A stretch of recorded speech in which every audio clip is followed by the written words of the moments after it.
Alléluia, Alléluia, Alléluia, Alléluia.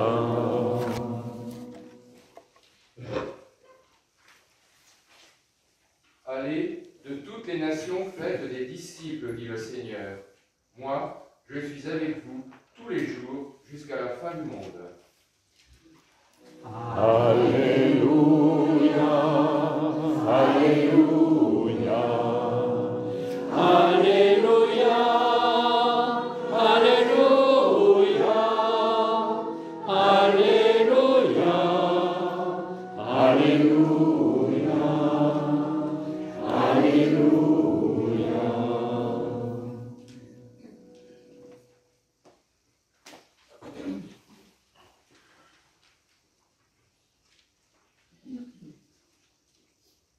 Le Seigneur soit avec vous. Et avec votre esprit. Évangile de Jésus-Christ selon saint Matthieu. Gloire à toi, Seigneur.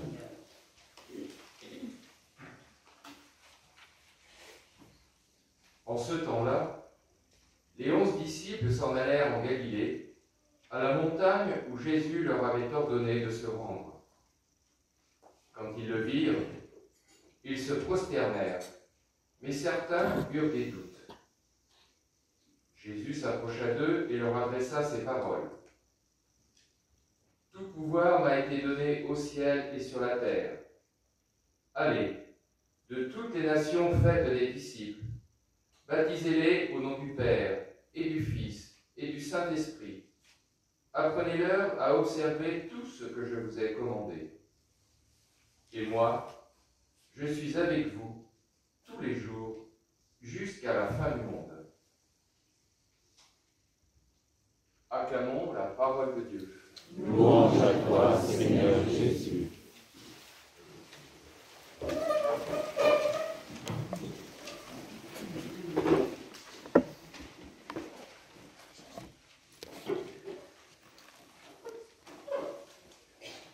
Cette fête de l'Ascension est une grande fête avec des entrées multiples. On va, si vous voulez, essayer de prendre une entrée là. D'abord, l'Ascension essentiellement désigne une nouvelle forme de présence du Seigneur. C'est vraiment ça qui est le cœur de cette fête de l'Ascension, une nouvelle forme de présence du Seigneur. Alors, depuis plusieurs années, les disciples, les apôtres, ont cheminé avec Jésus au quotidien. Ils ont mangé avec lui, ils ont bu avec lui, ils ont marché sur les routes. Vraiment une présence concrète, immédiate. Et on voit qu'au moment de l'Ascension, alors que Jésus, dans le livre des Actes, là, vraiment les appelle à un mouvement, eh bien, il reste là, les bras ballants. Alors que Jésus vient de les envoyer, il reste là, sans bouger, à regarder le ciel. Et il va falloir que le Seigneur envoie deux envoyés, deux anges, pour leur dire, mais bougez-vous là. Maintenant, il ne faut pas rester là, regardez. Qu'est-ce que ça veut dire? Ça veut dire qu'ils sont encore accrochés à une certaine forme de présence qu'ils ont connue, c'est tout à fait normal. Et ils doivent entrer dans quelque chose de nouveau, et c'est pas si simple de passer de cette présence charnelle, immédiate, concrète, à une présence beaucoup plus forte finalement, mais différente, tout à fait différente. Et c'est certainement à cela qu'on est invité à passer nous aussi, aujourd'hui, maintenant, ensemble. Alors, Jésus leur fait deux promesses.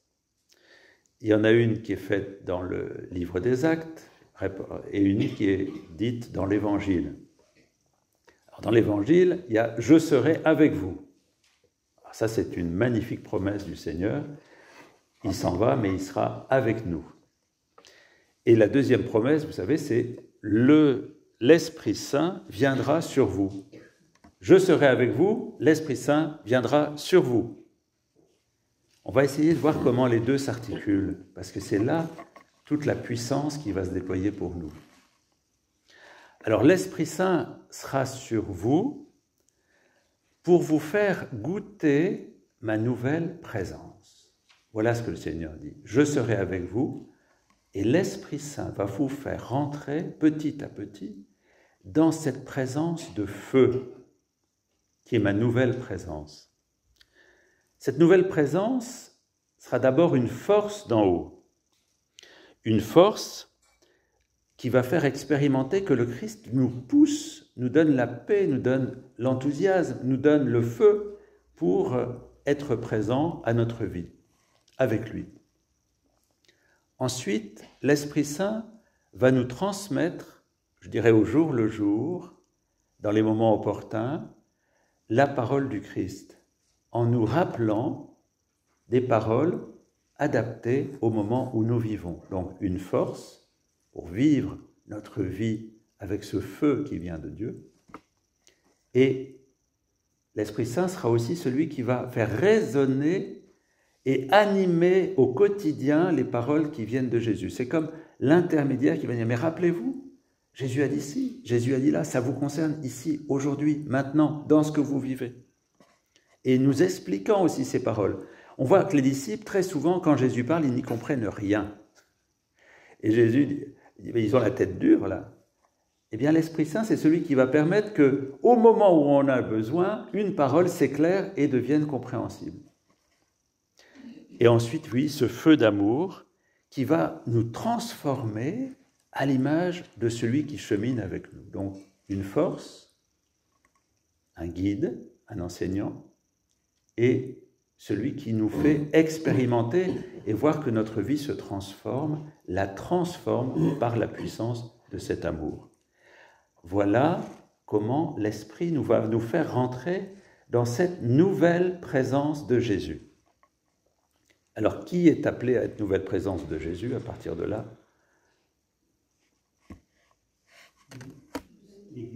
Ben, c'est nous. N'allez pas chercher ailleurs. Nous sommes appelés à devenir la nouvelle présence de Jésus pour le monde. Il y avait un chant il y a 50 ans. Alors, à un moment, j'ai animé les chants dans ma paroisse, juste avant de rentrer au séminaire. Et je prenais tous les dimanches le même chant. Je cherche le visage, parce que c'était quasiment le seul que je connaissais. Alors le curé, un jour, est venu... C'est très bien ton « je cherche le visage », je ne vois pas changer un peu de disque. Mais le couplet, c'est « vous êtes le corps du Christ, vous êtes le sang du Christ. Alors, qu'avez-vous fait de lui ?» Voilà, j'aimais ça beaucoup.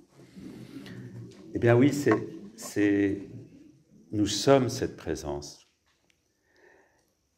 Et la condition nouvelle du Christ, eh bien, elle passe par notre accueil de la force de l'Esprit qui fait que nous sommes transformés ensemble et personnellement en présence du Christ pour le monde. Alors, il y a deux enjeux là-dedans pour nous.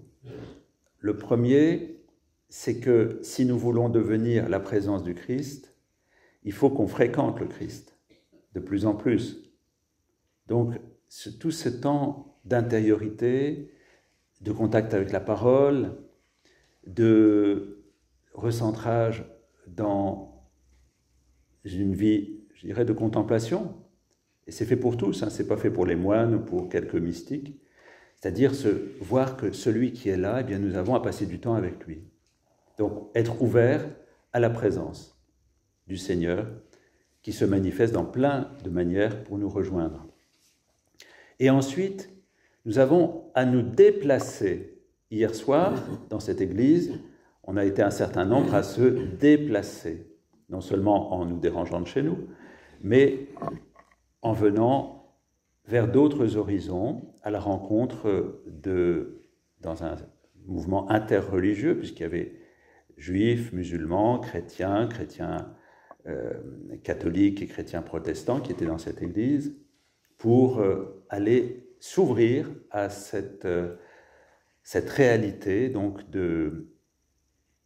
d'un combat contre l'homophobie et d'accueil de réalité différentes qu'on ne comprend pas forcément et qu'il faut découvrir à travers des êtres vivants. Donc on s'est déplacé.